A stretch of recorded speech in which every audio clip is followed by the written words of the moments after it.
Systems of linear equations in two variables, the last part, part 7. A man invests his savings into two accounts, one paying 6% and the other paying 10% simple interest per year. He puts twice as much in the lower yielding account because it is less risky. His annual interest is $3,520. How much did he invest at each rate? Okay, so again, reading through a couple of times, as many as needed. How much did he invest at each amount, at each rate? Okay, so we're going to say X is the amount at 6%.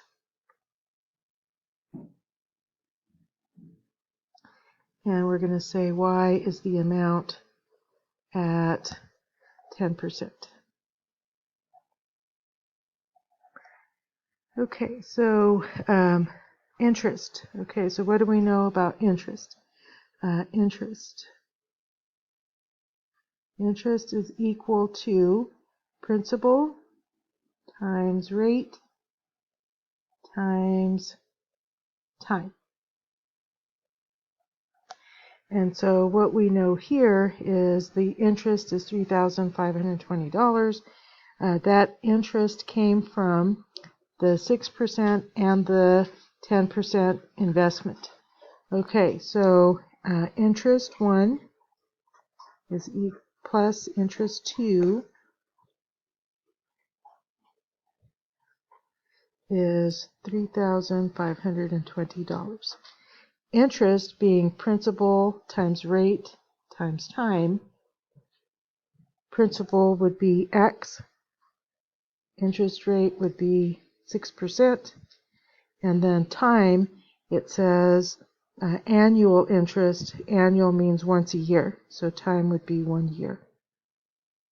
Okay, interest 2. Okay, so interest is principal times rate times time. So principal, Y, interest rate, 10%, time 1 year, that's going to add up to be $3,520.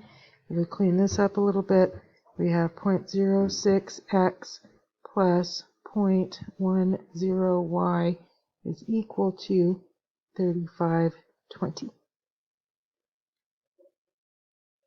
Okay, now we have one more equation that we need to figure out. He puts twice as much in the lower account than the upper account. Okay, so let's think about this one. Here's twice as much in the lower. So whatever I have here is twice as much as this one.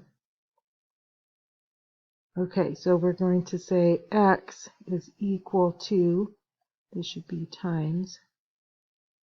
Okay, so X, the lower amount, is twice that of the upper amount. So putting it here, we have X minus 2Y is equal to 0. Okay, we can solve this by hand. Okay, so we matrix, second matrix edit. We put in our 2 by 3. Then we pulled it up on the screen. Quick visual shows that everything is entered in correctly. Second matrix math, up arrow. That gets us quickly to reduced row echelon form. And here's what we have so far.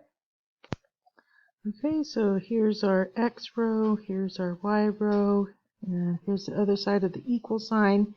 If we look at this equation here, we end up with X plus 0Y is equal to 32,000, and that's going to be money. Here we have 0x plus 1y is equal to 16,000. We know that's equal to money, so we're going to go ahead and give that a money sign. X is the amount at 6%, so 32,000 at 6%. Y is the amount at 10%, so 16,000 at 10%. And there's our last solution.